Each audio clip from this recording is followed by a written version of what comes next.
भारतीय घटनेचे शिल्पकार डॉक्टर बाबासाहेब आंबेडकर, स्त्री शिक्षण पुरस्कर्त्या सावित्रीताई फुले यांचं स्मरण करून तुमचे आमचे नेते आणि या महाराष्ट्राचे भाग्य विधाते सन्माननीय राजसाहेब ठाकरे यांचा एक सैनिक म्हणून बोलण्यास उभा आहे।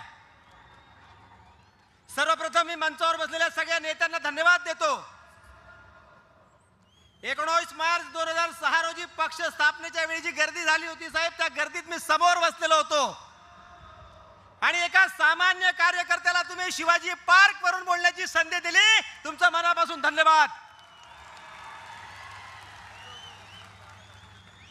राजकारणामध्ये अख्खी हयात लोकांची निघून जाते, पण शिवाजी पार्क वरून बोलण्याची संधी मिळत नाही, ती फक्त महाराष्ट्र नवनिर्माण सेनेमध्ये मिळते।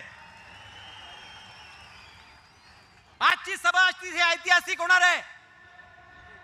सन्माननीय राजसाहेब काय बोलणार आहे संपूर्ण महाराष्ट्र नव्हे देश बघतोय आणि या ठिकाणी मला साहेबांबद्दल 2 ओळी सांगावेसे वाटतात। राज ऐसा दीपक है जो चले तो सूरज उसके साथ चले। राज ऐसा दीपक है जो चले तो सूरज उसके साथ चले। राज ऐसी रोशनी है जो चले तो सूरज चांद उसके साथ चले। राज ऐसी रोशनी है जो चले तो चांद उसके साथ चले। राज ऐसी शख्सियत है जो बोले तो इतिहास बने। आणि सन्माननीय राजसाहेब ठाकरे आज जे बोलणार तो इतिहास घडणार आहे मित्रांनो। आणि साहेब आपल्याला जे काही मार्गदर्शन करतील ते घेऊन आम्हाला इथून आपल्या संपूर्ण महाराष्ट्रात चांद्यापासून बांद्यापर्यंत जायचं आहे।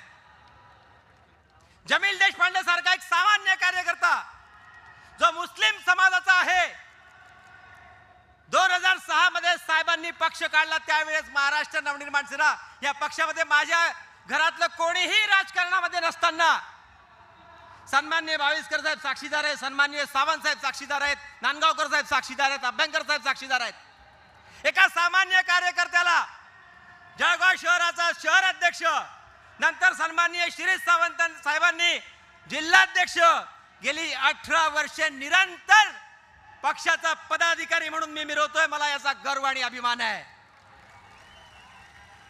इतर सगळ्या पक्षामध्ये साहेब जर का तो मुस्लिम समाजाचा माणूस असेल तर त्याच्याकरता अल्पसंख्याक सेल असतो। सन्माननीय राजसाहेबांनी 2006 मध्ये पक्ष स्थापन करताना सांगितलं आहे की माझ्या पक्षामध्ये जातीवादी सेल नसतील, माझ्या पक्षात कोणताही मागासवर्गीय सेल नसेल, दलित सेल नसेल, मुस्लिम सेल नसेल, लोकांच्या कामाचे सेल असतील, विविध प्रकारची लोक जी कामं करतात त्याचे सेल असतील, जशी आमची शेतकरी सेना आहे, जशी आमची सहकार सेना आहे, जशी आमची जनहित कक्ष आहे, अशा विविध प्रकारच्या सेनेमधून महाराष्ट्र नवनिर्माण सेनेमध्ये अनेक कार्यकर्ते साहेबांनी नेते बनवलेले आहेत। ते फक्त मनसेमध्ये होऊ शकतं। इतर पक्षांमध्ये बघा, मुस्लिम समाजाच्या माणसाला दुय्यम दर्जाची वागणूक देऊन त्याला त्या पक्षाचा जिल्हाध्यक्ष अल्पसंख्याक असेल, तू राज्याचा उपाध्यक्ष अल्पसंख्याक असेल, पण जमील देशपांडे एक मुस्लिम माणूस आहे आणि मी आवाहन करतो सगळ्या माझ्या बांधवांना की सन्माननीय राजसाहेबांच्या पक्षामध्ये आज सगळ्यांच्या साक्षीने करतो, जातीवाद मानला जात नाही। साहेबांनी अनेक सभांमधून आपल्याला सांगितलं की धर्माभिमानी असावं, धर्मांध नसावं, आणि ज्यांना साहेबांचं हे कळलंय, ज्यांना धर्माभिमानी आणि धर्मांध याचा अर्थ कळला आहे, तो सन्माननीय राजसाहेब ठाकरे यांच्या सोबत आहे। गेली 18 वर्षे सुरुवातीपासून एक उदाहरण मला सांगावंसं वाटतं। महाराष्ट्र नवनिर्माण सेनेमध्ये साहेबांच्या माध्यमातून मराठी तरुणांच्या आंदोलनाकरता मोठी मोठी आंदोलनं झाली, नोकऱ्यांकरता सन्माननीय साहेबांना अटक झाली। संपूर्ण महाराष्ट्रामध्ये प्रत्येक कार्यकर्त्याला पदाधिकारी अटक करण्याचं कारस्थान त्यावेळच्या सरकारने केलं।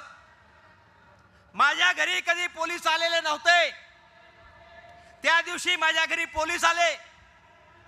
माझी म्हातारी आई तिथे होती, ते पोलीस भेटले, कशा करता तुम्ही आलात? कारण तेव्हापर्यंत आमच्या घरामध्ये पोलीस कोणी बघितलेले नव्हते। पोलिसांनी सांगितलं की तुमचा मुलगा सन्माननीय राजसाहेब ठाकरे यांच्या सोबत काम करतो, सन्माननीय राजसाहेब ठाकरे यांच्या आदेशाने तो आंदोलन करतो। तर माझी आई म्हटली त्यात वाईट काय करतो? सन्माननीय राजसाहेब जर मराठी तरुणांकरता आंदोलन करत असतील आणि त्याच्यामध्ये जर करा, हे माझ्या आईचे आदेश होते. आईने मला जवळ बोलवलं, हातावर साखर दिली, म्हटले जा बेटा, तुझ्या नेत्यासोबत आहे, तो नेता इतिहास घडवणार आहे. आणि तो इतिहासाचा दिवस आज आलेला आहे. मला अतिशय आनंद होतो आहे. गेल्या 18 वर्षामध्ये साहेबांनी जी आंदोलनं सांगितली असतील, 16 17 केसेस दाखल झाल्या, तडीपारी लागली. सन्माननीय भाविस्कर साहेब पण आरोपी होते, सन्माननीय साहेब आरोपी होते, तरी सुद्धा आमचा निष्ठा जी तसूवर ढळलेली नाही. इथे बसलेले नेते नांदगावकर साहेब आहेत, अभ्यंकर साहेब आहेत, भाविस्कर साहेब आहेत, सावंत साहेब आहेत, ही सगळी नेते मंडळी गेली 35 वर्ष सन्माननीय साहेब सोबत एक निष्ठेने आहेत. आम्हाला तर फक्त अजून 18 वर्ष झालेले आहेत, फक्त 18. निष्ठा काय असावी हे या लोकांकडून शिकावं. ही बसलेली नेते मंडळी आहे, ही कार्यकर्त्यांना नेता बनवणारी मंडळी आहे. सहकार क्षेत्राचं आमचं बघायचं असेल तर बापूसाहेब संपूर्ण पश्चिम महाराष्ट्र गाजवत आहेत. शेतकरी सेनेचे आमचे संतोष भाऊ नागरगोजे हे मराठवाडा गाजवत आहेत. आमचे राजूभाऊ उंबरकर विदर्भ गाजवत आहेत. आमचे वैभवजी खेडकर कोकण गाजवत आहेत. आमचा सलीम मामा पक्षाचा उपाध्यक्ष आहे, तोही मुसलमान आहे. आमचा हाजीभाई साहेब तोही मुस्लिम आहे. आमचा राज शेख जिल्हाध्यक्ष बीड तोही मुस्लिम आहे. अहो, या पक्षामध्ये जातीपात मांडली जात नाही. जो या महाराष्ट्रामध्ये राहतो, जो मराठी बोलतो, तो माझा आहे, सन्माननीय राजसाहेब ठाकरेंनी सांगितलंय.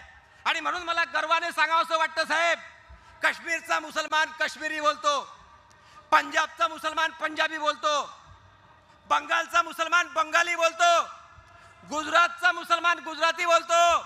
मला गर्व आहे, मी महाराष्ट्राचा मराठी मुसलमान आहे, मी मराठी बोलतो. ज्या ज्या वेळेस साहेबांचे आदेश येतात साहेब, त्यावेळी मला सुचलेल्या 4 गोष्टी आहेत. नवनिर्माणाच्या ध्येयाने अनेकांनी भोगल्या तडीपाऱ्या, अनेक लोक साक्षीदार आहेत ज्यांना तडीपाऱ्या लागल्या, पोलीस केसेस झाल्या. नवनिर्माणाच्या ध्येयाने अनेकांनी भोगल्या तडीपाऱ्या, आजही करता आहेत शेकडो पोलीस वाऱ्या. तरी आतुरतेने बघतो आम्ही आदेशाची वाट, तरी आतुरतेने बघतो आम्ही आदेशाची वाट. झोपेतही बघतो राजस्वप्न, त्याशिवाय होत नाही पहाट. या अशा असा नेता मला लाभलेला आहे, ज्या नेत्याच्या मनामध्ये जातीभेद येत नाही. 2019 मला विधानसभेचं तिकीट दिलंय, साहेबांनी विचारलं नाही तुझी जात कोणती आहे. 2006 मध्ये साहेबांनी नियुक्तीपत्र दिलं, ते 5 पानी नियुक्तीपत्र अनेक लोकांकडे असेल, साहेबांनी विचारलं नाही तुझी जात कुठली आहे. जिल्हाध्यक्ष म्हणून साहेबांनी केलंय, साहेबांनी विचारली नाही म्हणून जात तू कुठल्या जातीचा आहे. जे पसरवलं जातं ते चुकीचं आहे. लोकांनो, मित्रांनो, बांधवांनो, डोळे उघडा. महाराष्ट्राचा विकास करणारा नेता, फक्त महाराष्ट्राचा विचार करणारा नेता आम्हाला मिळालेला आहे.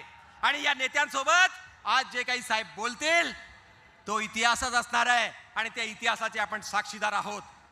सन्माननीय नेत्यांनी या ठिकाणी मला बोलण्याची संधी दिली, मनापासून धन्यवाद.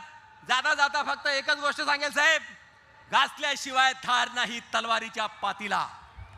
घासल्याशिवाय धार नाही तलवारीच्या पातीला. आणि महाराष्ट्र नवनिर्माण सेनेशिवाय पर्याय नाही या महाराष्ट्राच्या मातीला. जय हिंद, जय महाराष्ट्र.